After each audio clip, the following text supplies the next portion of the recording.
But without any further ado, yeah, there's no co-caster. We're gonna pick one up. Hopefully after this match is complete, trying to get some root players involved here to get that extra insight that everyone loves. And of course, if you have like no idea what I'm talking about regarding the root or regarding the Reddit thread, it's on Reddit. Go check out Reddit. There's a thread there, and I can see who's like upvoting it and stuff. Not really, and I can give shout outs to people who upvote it. Though you'd have to tell me. Hold on, the music is like too loud.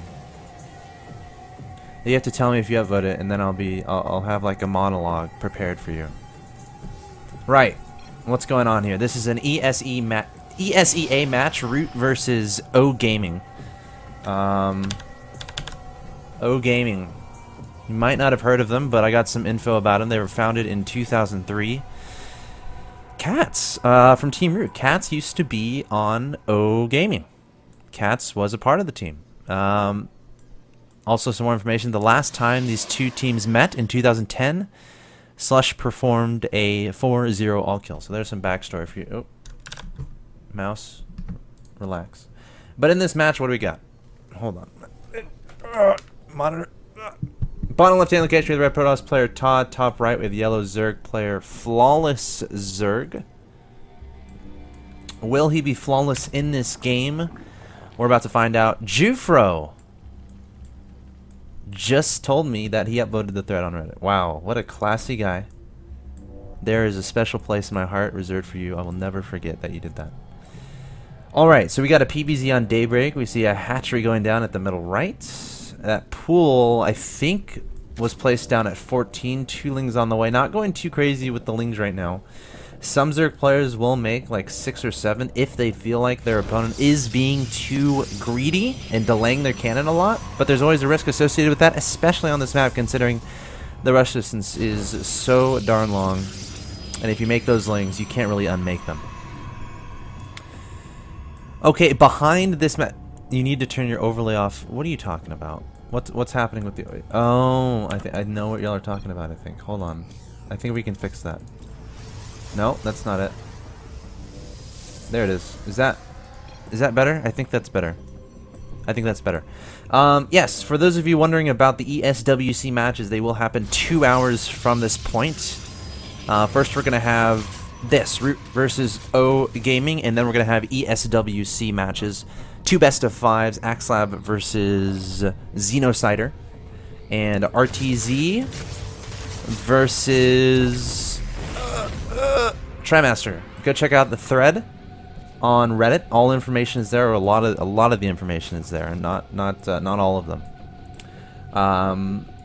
Yeah, and if you post comments in the thread, I'm sure people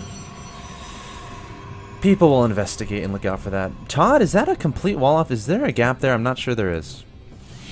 Let's see his gas timings. Okay, he's up to 134 gas, but he has not yet started that +1 upgrade. So that means, to me at least, he's... Oh, well, there you go. He started it. So I don't know if that was late. He waited until he had, 76 extra gas before throwing that down, before starting that upgrade, which, like, obviously isn't incredibly efficient, which implies he's going to use that gas for something else very quickly. So I don't know. Was that a mistake? I'm not sure, but we'll have to see how he attributes his Chrono Boost on his Nexus. Then we can see, okay, is this guy going for a timing attack of some sort? And the Chrono Boostage, that's a word, it's going down on the Nexus right now, and that's all it's doing. So Todd has macro, has eco on his mind. Not really looking like it's going to be a crazy timing attack. He could still try to mix it in, but I feel like Zergs are getting better and better at holding off those early timing attacks. And the later you hit, the more comfortable they're going to be holding it off. And considering Todd, his +1 was late. His Cyber Core Warp Gate, he's not Chrono Boosting it. It's probably, and also I don't think it's. I think this is fully walled off. I'll be completely honest. I think this is completely walled off, so he can't really get by. Oh, and there we go. He has thrown down his tech choice. It is going to be a Stargate. Fascinating. Fascinating. What is he going to do with that? Phoenixes? Probably. Void Rays? Maybe. I don't think so, though. I would be inclined to say it's going to be Phoenixes. Maybe 1 Void Ray. The trick is, again, the rush distance you have to consider. A Void Ray getting across Daybreak, that's going to take a while. And we do have an Overlord from FlawlessZerg going to scout this. So, let's see what Todd does here. He has a Phoenix on the way. Is he going to go for a fast third? Getting these Phoenixes out, they could inspire a Zerg opponent to make a lot of Spore Crawlers, make a lot of drones, which means you could potentially be safe to take your third if they're, because like they're not going to be really aggressive with the lower tech units, right? Because the lower tech units, they don't shoot up. So how are they going to deal with the Void Ray if they decide to attack with Lings and Roaches? It's not necessarily going to work unless you just completely overpower them, but that would only work against a bad player. I think ToD is a very good player. So I think the theory behind this Stargate opening into a fast third is fine, but you have to be careful, because if you put down that third and they throw a bunch of Lings and Roaches at it, they don't even care if you have air units above. As long as they delay that as long as possible. And if your Nexus is delayed, that's when you have to be like, all right, well maybe, okay, this might not work out. You know, maybe this opening wasn't as good, because, you know, a goal being, all right, I want a fast third, and then you don't get a fast third. That's no fun. Now, he could turn this into a 2-base all-in. I've seen that happen before. Lings surrounding the Stalkers. Link speed is already done. It's not a good trade at all there for ToD. 3 Phoenixes coming forward here, though, trying to get some Overlord kills. FlawlessZerg, not very flawless with his Zerg, as his Overlords are vulnerable, even though he has seen that Stargate play has been in effect. Right now, behind this, looks like ToD preparing to take that third. We'll have to keep an eye on that. ToD lifting up a Roach. Interesting decision. Yeah, he is going to kill it. Has 4 Phoenixes here, lifting up another Roach. 9 more Roaches on the way from FlawlessZerg. They don't shoot up. Might be looking to deny the third base of his opponent. That wouldn't be surprising at all. 2 Zealots coming forward here from ToD to try to do some aggression to this third base from FlawlessZerg, but I don't see that doing too much damage at all. Plenty of Roaches here to deal with that. But there are 5 Phoenixes here, though. Now, ToD investing a lot into this. Will FlawlessZerg try to counter? Look, making a lot of Lings. This is what I talked about before. All those Roaches and those Lings attacking into the third. Can ToD hold that off? Sure, he has those Phoenixes in the air, but they can only lift up for so long. They'll run out of energy, and then all of a sudden they're pretty useless. As far as I know, for the people asking in the chat, the lineup today for the Root players is ToD, Destiny, Vibe, and Major. That would be my guess. But here we go. This is exactly what I was talking about. FlawlessZerg going for the deny onto this third base. There are plenty of sentries in stock over here. However, the sentry's getting surrounded. The Ling's doing a decent amount of damage. One sentry goes down. 2 goes down. Oh, 2 very low in health. Not a good trade there for ToD at all. But you got to consider, ToD is getting this third up. You know, but was that worth losing? Was that worth losing the third? Or was that worth... Were losing the sentries worth getting the third up, is what I meant. Sorry, I was reading the chat. Reading that chat. You know who's really good at reading chat while they play? Does anyone have a guess? I'll mod the person who guesses who I'm thinking of. This guy reads the chat, and he's still able to be effective at what he does. And you may be like, oh, that's too broad. But if you know who I'm talking about, it's pretty obvious. And it's not related to StarCraft. Not related to StarCraft. Phoenix is going after these drones in the main base, taking down a few. Taking down a few. There we go. Someone got it. King of Kings. King of Kings got it. Oh, what a beast. He gets a mod. Hold on. I got Alt-Tab. Dude, I'm so... Oh, I accidentally unvoiced him. Oops. Stop typing so I can... So he's a mod, but he's unvoiced. Okay, I think it's fixed now. Major's asking who he plays. Not sure yet. You may be up soon. I don't know. That guy is ridiculous. This guy, he speedruns Mario 64. And he's so interactive with his chat. It's like hilarious. He's like doing ridiculous combinations along walls and stuff. Hold on! Roaches attacking Immortals and Stalkers. These Roaches should melt away pretty fast, I would imagine. Trying to take out one Immortal, that's going to be successful, but... Trying to run away, you can't leave though, because the Phoenixes will chase you and pick you up and kill you. Or you can leave, that's fine. That's okay too. Alright, I have to make sure.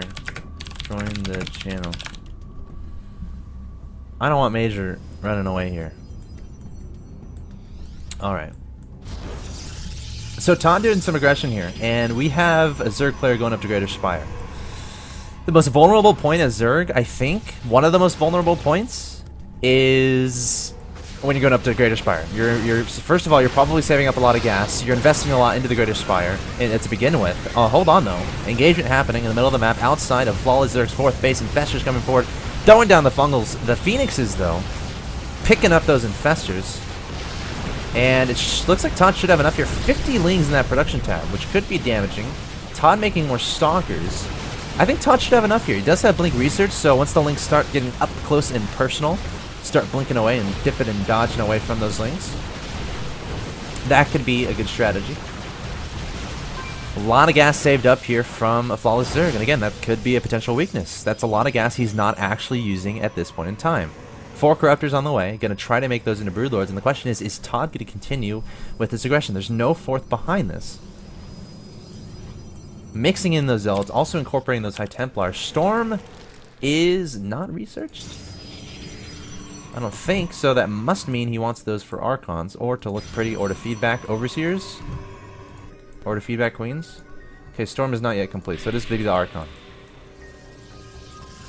But Todd looking pretty darn good right now. Looking pretty sexy. FlawlessZerg going to do one of the things that terrifies the heart and soul of most players out there, the Zergling counterattack. Can Todd hold this off? Looks like it'll be tricky. He's going to have to warp in a lot of Zealots back home, but at the same time warping in some stuff at the front. Coming forward to the third base is Todd. The Ling's going right into the fourth base of Todd. Going to deny that Nexus. Drone's trying to run. That's not going to work. Because where do you run to? 5 Broodlords on the way. That could be the saving grace. We'll see what happens here. Infestors underneath. Todd needs to blink forward as fast as he can. Get underneath them. There we go. Blinking underneath. Target firing down those Broodlords. They're trying to scuttle away as fast as they can. Gonna keep 2 alive, but Todd's army is just too darn big. Too darn big. 168 to 115 is that supply count. Todd with another aggressive blink right into the face of FlawlessZerg, and there's the GG. So Todd... I hit my hotkey. Did it work? Oh, it worked! My hotkey worked. Fantastic. So Todd gonna take game number 1 in this best of 3.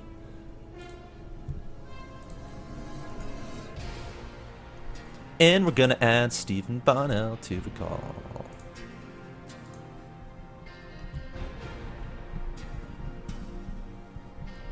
Todd taking game number 1. Best of 3. My Skype is lagging. Fantastic. Stephen, hello? Did you answer the phone? Oh, I can't hear you. Hold on, I can fix this. My Skype is glitching so hard. Oh my god. Hey, I'm gonna call you back, okay?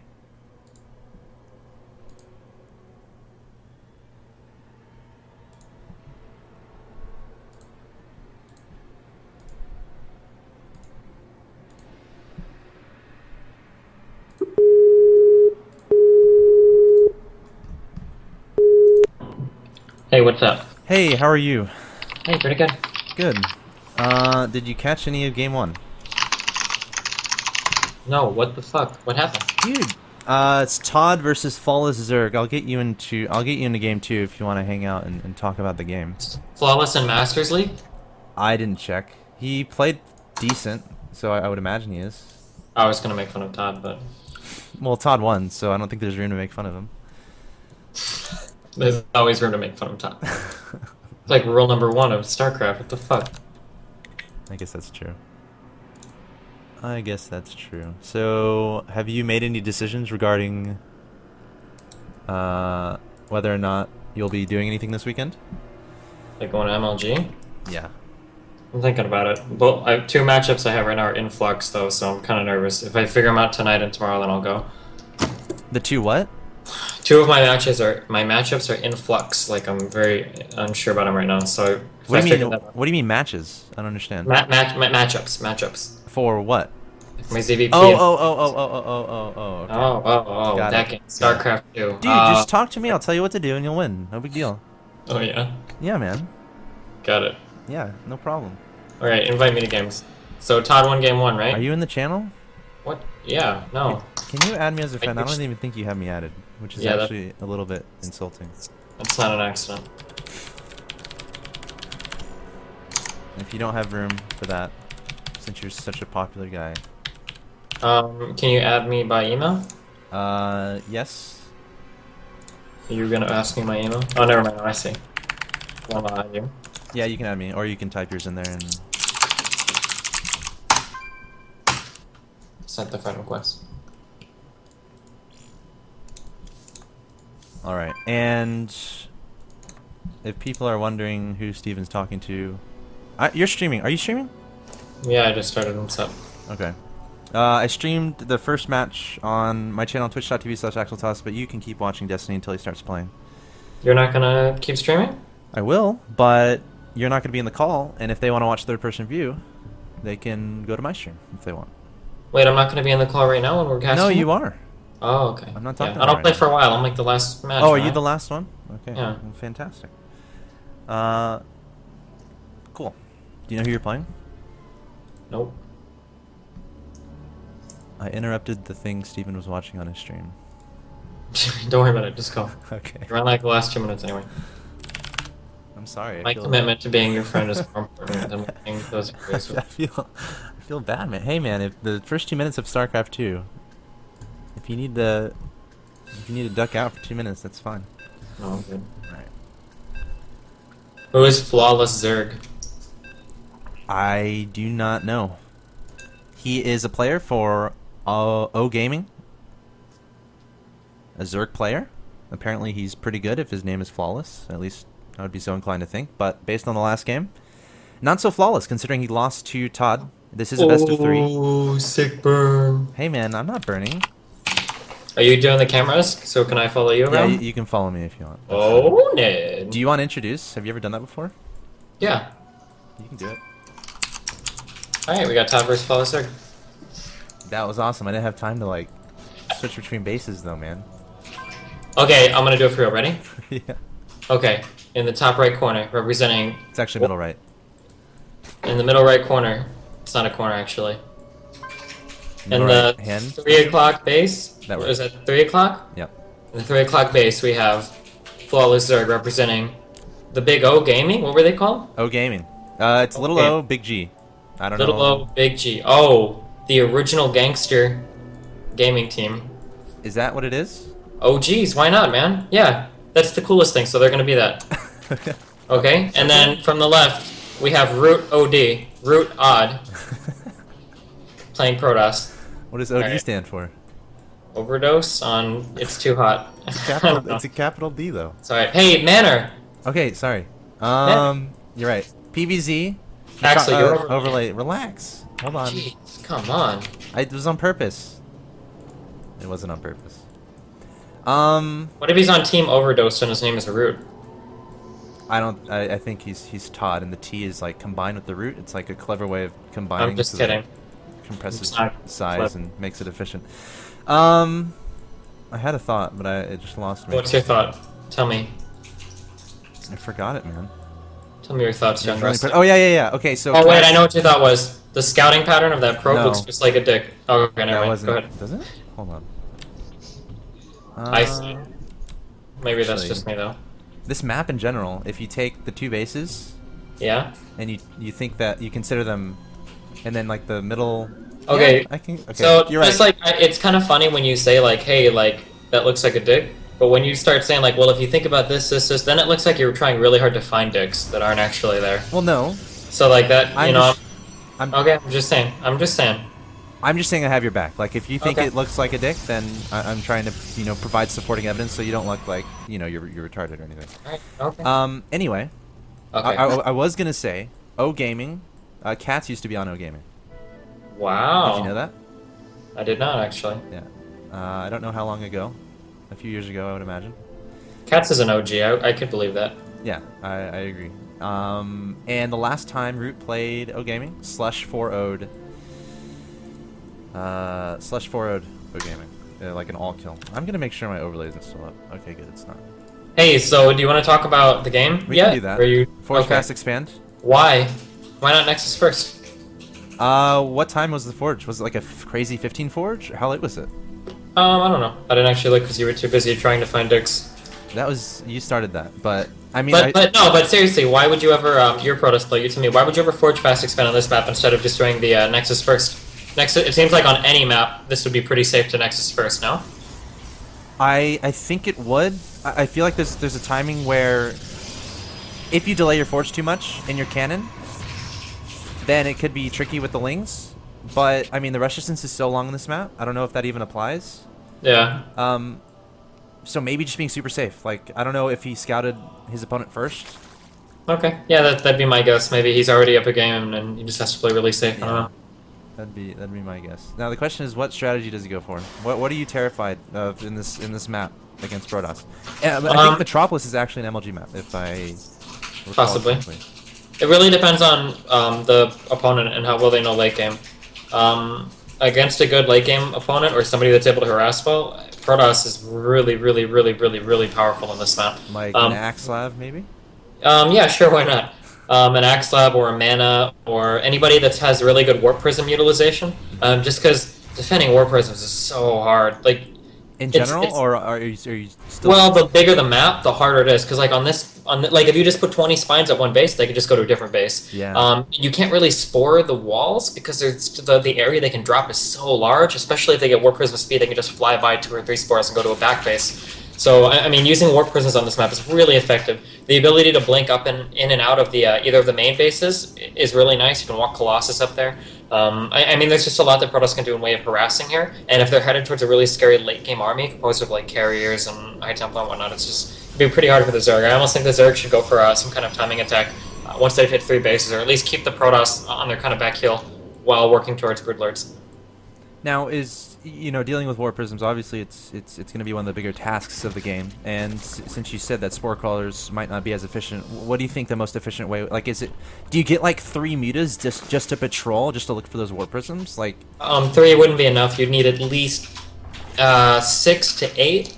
But you'd have to put like each side. Like, so it's not feasible. I don't know. I mean, I'm not a good person to ask, so I don't have a good answer to that. I don't see how there's an easy way to defend against it. Yeah. Like, you just gotta like be really on top of, I guess, where your overlords are and really spotting the mini-map and preparing. But it could be a headache when you're trying to control a bunch of different units trying to deal with Warp Prisms while you're like, well, your Protoss opponent is attacking up your throat or something. Yeah. But we see Todd putting down 2 forward pylons. This implies he wants to be fairly aggressive. Behind this, he has plenty of gateways. 1, 2, 3, 4, 5, 6, 7. Also adding on a Twilight Council, which is interesting. It's a pretty big. That's a pretty big all-in. 7 gates, 2 base, plus 4 gases. What do you make of the Twilight? I mean, that implies he wants to transition from this. Just for +2, or it could be, or it's just in case the Zerg spines up his net, he can just blink right into the main. I mean, blink is really good on this map, and blink will make his all-in much more powerful. Especially because he just warped in a bunch of zealots there. Losing the zealots doesn't mean anything. He can afford to make a whole bunch of stalkers and sentries now. So, I mean, I don't know. It looks to me like it's a pretty big all-in. I can't see him transitioning out. Oh wow, Dark Templar on top of it. Now, does he really? Oh, cool. Now FlawlessZerg only has 40 drones at this point. Let's see how many were killed. Todd only killed 5 workers, so I feel like I feel like Yellow kind of screwed up in that regard. Not making enough drone. Yes, YOLO, that's what I said. Not making enough drones. So now he's at 40, and he's making nothing but units and rushes. So Todd, 2 base, full saturation, I would imagine. Yeah, he has 50 harvesters on 2 base. If he just keeps making units, like when is FlawlessZerg has to incorporate more drones somehow, right? Or he just won't be able to keep up with units. Yeah, I'm not sure. Doesn't that leave him vulnerable? I mean, right now if he masses roach, like he's made so many roaches and lings at this point, he kind of has to push or do something. Although now he's coming back to droning. That's kind of a schizophrenic choice there, I think. I think he made a few too many units. He should have droned a little bit harder, but yeah. I guess it was hard for him to tell when the all-in was going to stop or when the pressure was going to stop. Wow. So Todd's just going to try to take a third behind this. This attack isn't going to be able to do too much damage because he can just warp in a couple DSTs to defend. And Todd still has that pylon up in that main base on the north part. He'll be okay here. More force fields. He's got. He shouldn't have lost that. Yeah, lost 2 sentries there. I think Todd's going to warp in 3 Dark Templar up there in the north, and he's going to send 1 to each base, and then we're going to see the Zerg going straight to Frowntown. Alright, we see the layer is done. We have an Evolution Chamber done, so he's going to need to make an Overseer as soon as humanly possible. Roach is going into the 3rd. Go ahead. Roach is going right into the 3rd base. The DT is warped in, so FlawlessZerg should know what's going on. I see no Overseers in that production pad. Nope, you're going to look at the workers lost, those DTs are going to work. Oh, man. Okay, 3 Overseers. There we go. There's the response I was looking for. 1 DT in the main, 1 DT at the natural, 1 DT at the 3rd. The 3rd of Todd did get denied. But that does that even matter? I mean, I don't think it does. No, this was good. Good. This was good for Todd. This harass was way too effective. Now, is this... Did he scout with an Overlord? I mean, what did he see? I'm trying to think of FlawlessZerg's like thought process in dealing with that. Okay, he did see the Twilight Council. So I feel like it's something he you know, obviously could have been prepared for. You know, seeing that Twilight Council obviously implies your opponent is going to go for DT, especially when you see a lot of Zealots being warped in. Yeah, it's a possibility. Although Twilight Council isn't necessarily indicative of Dark Templar. Twilight Council plus Robo is pretty common, fast expand. I'd say you'd see Dark Templars maybe 15% of the time. Like, it can happen, you should be prepared for it, but it's not really the obvious, like, oh, he's definitely going to try to harass with DT. Yeah. It's just a little bit concerning that, you know, it took about 10 drones dying before FlawlessZerg, you know, started making those overseers. So Zerg players at home, when you see that Twilight, maybe put down a Spore here or there. Maybe just get one overseer just to chill outside your natural expansion, just to be safe, so that that damage isn't as scary. Because you can definitely prepare for it and deal with it. But Todd up 111 supply to 86. Question is, when does he push? He has 3 bases right now, adding on an additional gateway, warping in some stalkers. Yep, and he can actually push real nice right now because he's already got a reinforcement pylon up there. And now's the correct time to push too, because I mean the Zerg is redroning right now. It's not like he's been making an army. Todd knows that he killed a bunch of workers, so I mean if he pushes now, it should be a pretty straightforward cleanup. I mean the Zerg kind of already lost the game. Yeah.